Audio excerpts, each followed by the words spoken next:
Last year, my business generated over $10 million in pipeline for our B2B customers using cold email. But here's the thing, cold email is rapidly changing in 2025, and what worked even 6 months ago is already becoming outdated. New AI tools are coming out every day, and buyer behavior is changing, and most businesses are just getting worse and worse results from cold outbound. Meanwhile, the companies we work with are booking meetings with the likes of Amazon, Google, Walmart, and hundreds of other Fortune 500 companies, all using cold email strategies that are working right now in 2025. So in this video, I'm going to break down what's changing with cold email and the exact strategies you need to implement immediately if you want to stay ahead of these shifts. Let's dive in. So when it comes to cold email, there are 3 things that I want to talk about and for you to take away from this particular video. Those 3 things are, you can think of it as a triangle. At the bottom, you're going to have deliverability infrastructure. That's the whole mailbox setup, and that's where we're going to start. Then we're going to talk about your copy and your data. That's the middle piece. Your leads, your data, and then obviously the copy that goes in terms of the messaging they're sending out in your emails. And then the top piece, which I don't see many people talk about, is going to be your reply and inbox management.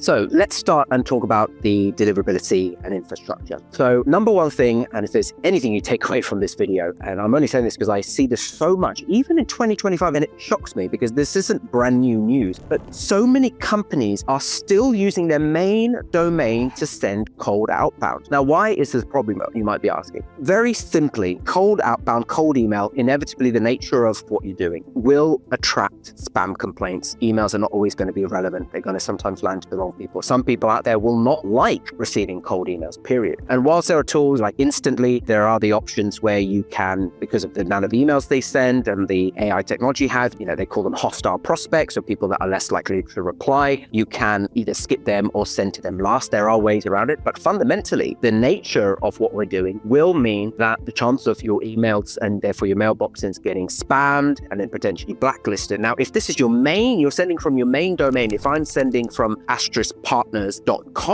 and people are then marking Kevin at asteriskpartners.com as spam, then that's going to obviously have impact on the mailbox, but the mailbox is attached to the domain. And then the communications with my regular clients that I normally send from Kevin at asteriskpartners.com, guess where that's going to go? Spam. And there have been lots of even worse cases of that, where if mailboxes are associated to domains that are getting blacklisted a lot of the time, your main domain can then get impacted, which obviously is linked to your main website. So it's just not worth the risk at all. If you take anything away from today's video, please stop sending from your main domain. Always go for burner or secondary domain. So in the Asterisk Partners example, we may use something like Go Asterisk Partners, Try Asterisk Partners, Asterisk Partners HQ, asteriskpartnershub.com. So that's basically what you want to be setting up as a very, very sort of basic. The second part, in 2025 especially, you want to be focused on volume of mailboxes, but the quantity per mailbox has to be reduced. So when we bring a new client on board, we are on average setting up around 500 inboxes for a client. And when we're actually then sending the email, we are sending, let's say, anywhere between 2, and then gradually, increasing up to 5. Maybe we might test and push to 10 emails a day, but we're doing it across that many different mailboxes. So in fact, in 2021, I remember we had the right sort of setup in the back end. One mailbox could send 2,000, 5,000 emails a day. That has changed very, very much in 2025. So if you're still in that space and you're not seeing results, that might be the reason why. So once you've got that piece set up, what you want to do is you then want to diversify your mailboxes. You want to be setting up Google mailboxes, Outlook mailboxes, and then you want to be setting up private SMTP. Why? Well, the main reason is that a lot of mailboxes have a preference of receiving from the same mailbox. If you're sending from Google, the likelihood of it landing in your recipient's Google mailbox is much higher. Same with Outlook and same with private SMTP. But because we are deliverability experts, it's something that we're very proud in what we've been able to achieve at Asterisk Partners has really come down to a lot of testing that we're doing in terms of inbox placement testing. And different times, different parts of the year, what we've seen is that sometimes because of algorithm changes, Google, yes, lands well in Google mailboxes, but sometimes Google will land even better in Outlook. And Outlook, if I'm sending from an Outlook mailbox, may not land very well in an Outlook mailbox. So this is why the testing is super, super fundamental. This is why the inbox placement is very, very important. So when I gave you the example earlier of around sort of 500 mailboxes, if you take about 80% of them, they're going to be a 50-50 split between Google and Microsoft. And then the remaining 20% is going to be something like a private SMTP. Now, if you're thinking, oh, how do I set so many warming up, it's going to take long, etc. Don't worry. Tools that are dedicated to cold email, tools like Instantly and Smartly inside of their product actually give you the option to set up your own mailboxes. So you can set up as many mailboxes as you want. You most likely pay a domain charge and then you'll pay a fee per mailbox, but it's all optimized and set up for cold email. So it's worth doing, because if you try and do it the manual way, you've got to get all the SPFs and the DMARCs and DKIM all set up properly. If you don't, even if you make a little mistake on it, it will really, really impact your deliverability. So ensuring that you have that piece also set up is very, very fundamental and crucial. Last but not least, which again, a lot of people are still not aware of, is you need to make sure you warm up and you consistently warm up your emails as well. Too many times I see people, you do all of these pieces and then boom, they start sending emails. You've got to think about it. It's a brand new, especially now with AI and all the email sending tools and providers, Google and Microsoft, biggest companies in the world, and investing so much in AI. Do you not think that they'll be able to see, hang on, this domain was purchased yesterday, this mailbox was just set up this morning, and they're starting to send this email?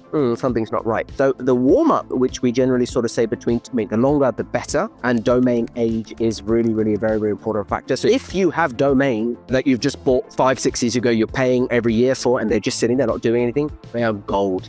Either sell them or use them for your outbound, because they are absolute gold. It's a little hack there. But when it comes to the warm-up, you want to be warming up at least for 2 to 3 weeks. And then when you actually start sending cold emails, don't turn warm-up off, keep warm-up on. But when you start sending your actual cold outbound emails, start small. It might be 1 a day, 2 a day, give it a couple of weeks. Just think of it like warming up, that's why it's called warm-up. It's warming up, your cold email, outbound is starting warm up, and then you might jump to 3 emails a day, 4 emails a day, 5 emails. As I may have said before, detach yourself from quantity over quality. Focus on the quality results, focus on the areas that are going to make the biggest impact, and that's how you can be sure that deliverability infrastructure is going to be the best for 2025. So the next piece of the puzzle that I want to talk about is your data and then the copy. So the middle of the 3 areas that I sort of spoke about. So when it comes to data, we might be aware of tools like, say, Apollo and obviously Sales Navigator. Now, these are brilliant at building lists. But if you take something like Apollo, for example, please never, ever, ever just send emails from the email addresses that you find within Apollo. In fact, please don't even use Apollo to send emails out from. It's not built for that. Apollo is fantastic at creating your list and using all the filters and all the data that they provide. But when it comes to the sending, as I mentioned earlier,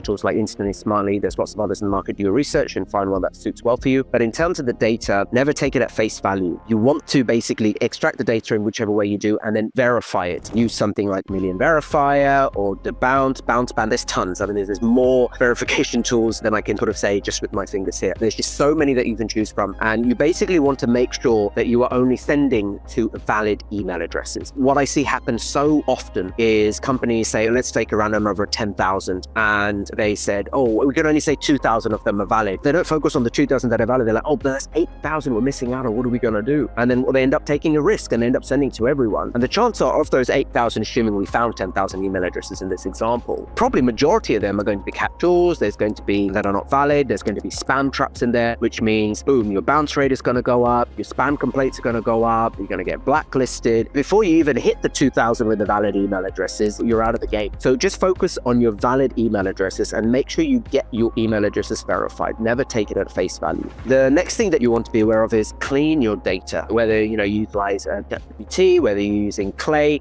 make sure that you spend a little bit of time. Give your data some TLC. Imagine an email saying, "Can we help Asterisk Partners LLC?" They're like, come on, I know. The effort it takes to remove the LLC, especially now with AI, it's silly if you don't do it. So make sure you're cleaning your data. And that applies obviously same to your first name and any other personalization that you're doing inside of the copy. Nice segue into personalization is please don't get caught up in this personalization hype. Now, don't get me wrong, there is data to suggest that personalization can increase reply rates. I completely understand that, but that should never come at the cost of relevancy. Keeping email super relevant. And actually, my advice is personalize your list building and then write your message for that list. And this is where you need to, again, detach from quantity and focus on quality. If you can build quality lists, your copyright is going to be much more straightforward and simple. And then, you might not even have to personalize because the way you're going to write your email is very focused to this list, and everything else sort of works itself out. But I appreciate in today's day and age, there's so many tools, there's so many different things you can do that it can sometimes feel overwhelming. But focus on relevancy. Why you? Why now? And be direct and straight to the point. Don't waste time. In terms of emails, think of it as valuable digital real estate in terms of the space, in terms of the fact that people are probably accessing their message on their phone, and you fundamentally just want to deliver a message, and assuming that your offer is strong, that it is something relevant to a problem that people are facing, then there's no reason why people shouldn't be responding. And when it obviously comes to the copy, that whole sort of piece, do A/B test. Don't just be reliant on, oh, I think this copy is great, and boom, I'm going to get it out. And I'm not here necessarily to say you always have to do your copy. When we're testing, we're running sort of 5 to 10 campaigns per week per client, and we're testing value propositions, we're testing email length, we're testing specific words, we're testing all subject lines. But whatever you are testing in an A/B situation, just make sure you're only changing one variable at a time. I see it too many times where you're saying, oh, A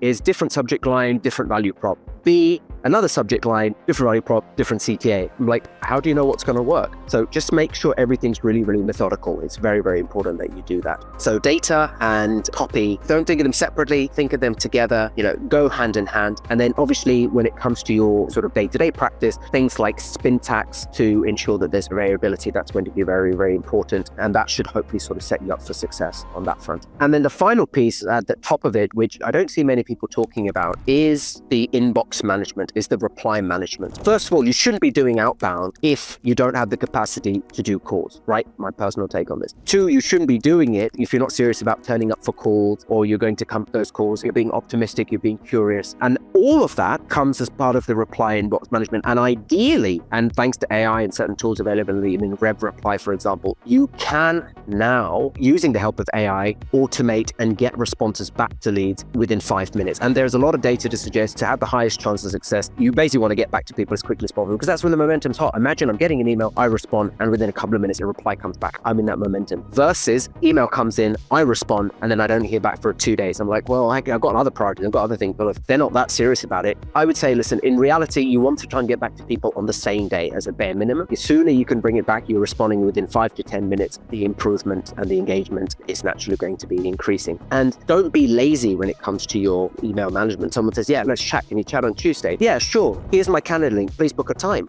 No. Why are you giving someone extra work? I know you're probably thinking, well, that's convenient. They can choose. Maybe Tuesday doesn't work, Wednesday doesn't work. So give them an option. Hey, I can do Tuesday, X 3 time slots.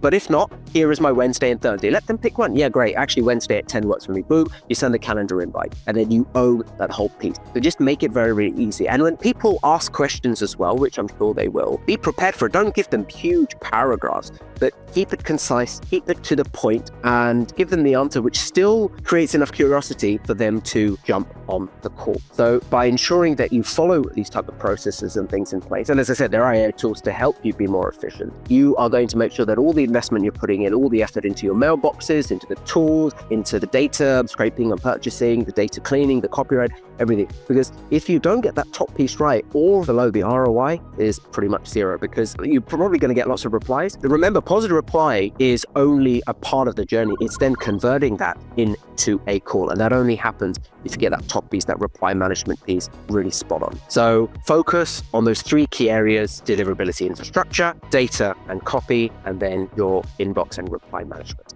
So there you have it, the exact strategies we're using to generate millions in pipeline with cold email in 2025, despite all the changes happening. Now, obviously, there's a lot more going into getting results from cold email. And what I've covered here is just scratching the surface. So if you're serious about using outbound to scale and grow your B2B company in 2025, then I'd like to invite you to book a free call with me using the first link in the description below. Now, on that call, we'll analyze your current outbound approach, assuming you have one, identify the biggest opportunities for improvement, and we'll then give you a personalized game plan you can follow to start generating opportunities with your ideal clients. Now, we're very, very selective about who we work with, and we only take on 1 new client per month. But even if we're not the right fit to work together, you'll still walk away with valuable insights that you can implement